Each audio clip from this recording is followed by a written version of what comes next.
Hello, ladies and gentlemen, and this is a review of Dark Matter.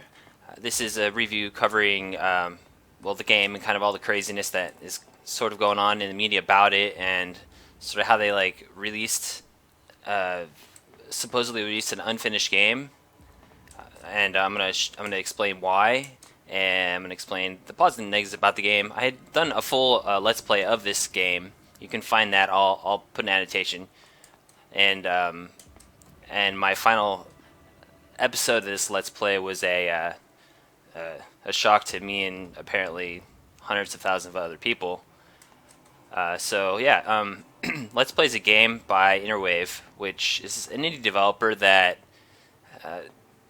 created this atmospheric horror kind of creepy game. And they had a Kickstarter out that failed. It didn't get the 50 grand that they were asking for. So they were unable to continue funding the game. And from rumors that I've read about it, that they owed money to uh, shady gangster guys or something. I don't know. I kind of made that part up, but so they need to release the game and hopefully get enough money to continue working on it.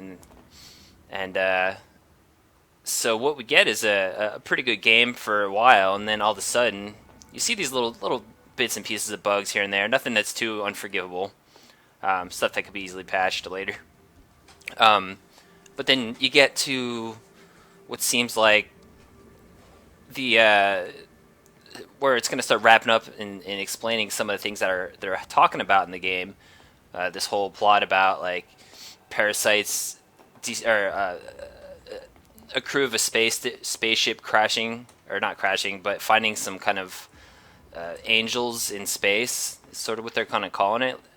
And after finding the angels, that ship got overrun by a ton of parasites, which decimated the crew, and you were left as a survivor inside of this ship.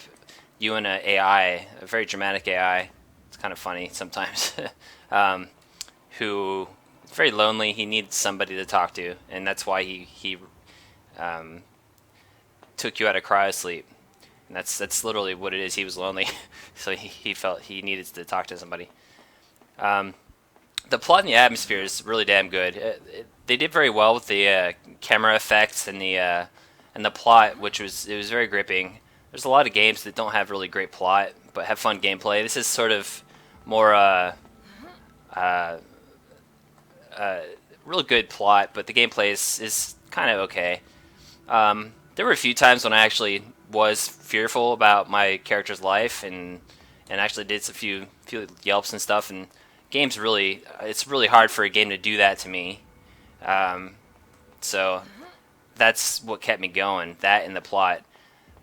Um, Most of the game, you don't really encounter very many enemies. You're really only going to find a couple types of enemies, and there's a few scattered boss type enemies and actual bosses.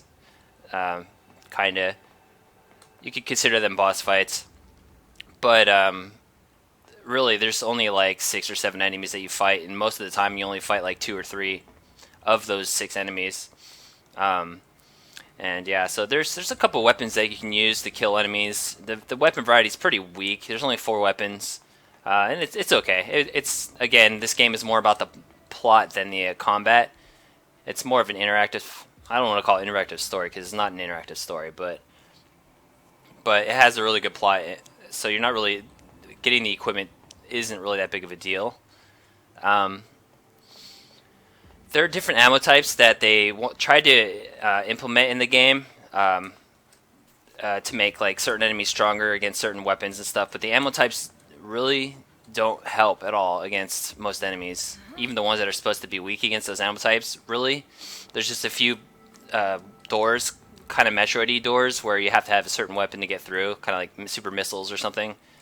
But there's only 2 or 3 of those doors in the game. Uh, this game claims to be non-linear. Okay, sorry about that. This game claims to be non-linear, but it's about as non-linear as Final Fantasy X was. And if any of you have played Final Fantasy X, you know how it's a quarter game basically until like late in the game, and then it sort of opens up. But still, it's a pretty linear game. the ending, the ending's what all the hubbub's about. Um, the way this game's ending is just it's really shady. What happens is you're just kind of continue your quest. You have a quest to go do something. I'm not gonna state it. Try to avoid spoilers if I can. So you continue on and you get to where you're supposed to go, seemingly, and all of a sudden it starts loading a load screen, and then bam, it just the music cuts out, and you get a black background with a wall of text, with a very poor explanation as to what's going to happen to your character and what went on. They really didn't try to make any kind of semblance of any kind of real ending. So I don't even know what they were trying to do, and they're claiming that that was a proper ending, but it isn't. And so yeah, you're just left hanging, not knowing what's going to happen with the plot. And and yeah, so I sort of feel sorry for the company almost, because they got themselves in over their head. They probably took out debt that they couldn't pay back, that they were hoping to be able to pay back with Kickstarter, that didn't get what they needed, and so they're left with some amount of debt. This is rumor and speculation, but they're left with some amount of debt, and they need to get this money back, and so they got to put their reputation on the line releasing this game unfinished, hopefully to get enough money to continue episodes. They have a quote on the forum defending what happened and what they did, and this is part of it. They quote, "The idea was then formed to make Dark Matter an episodic series, with episodes selling at a budget price of $14.99. Any further episodes would, however, need to be dependent on the success of the previous installment. The first installment is what has launched recently on Steam and is simply called Dark Matter." That sort of sounds like a cover my ass type thing for the game. I don't recommend even holding your breath, because I don't think it's going to make enough money for them to pay back their bills and then do a second part of the series, especially if they weren't even able to finish this first part to like even give any kind of a real ending. I don't expect to have them release a sequel. So anyway, Dark Matter, in my opinion, it was fun. It was worth playing. I enjoyed the time I had in it. But I wouldn't recommend it because the ending, there was... some people defend the ending like old Nintendo games had terrible endings too, do just a screen or something. And okay, yeah, but old Nintendo games were limited to 8 bits of information on a disc. And even then, some of those videos had like its own unique music, or even some kind of colorful background or something, not just a big black wall of text immediately in your loading screen. But yeah, anyway, back to what I was talking about. The game is fun. The game was fun to a point. The animation was kind of clunky, and the combat was okay, but the plot is definitely interesting enough to keep you going.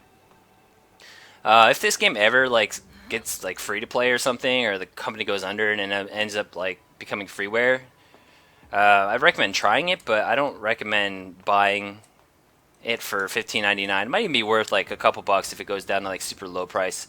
I might even recommend just watching a Let's Play, and I'll link my Let's Play in this as an annotation.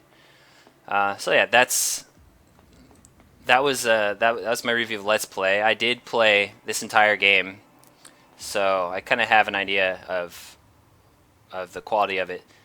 So yeah, thank you very much for listening, and as always, don't forget to rate, comment, and subscribe. I'd love to hear what you guys have to say. Have a nice day.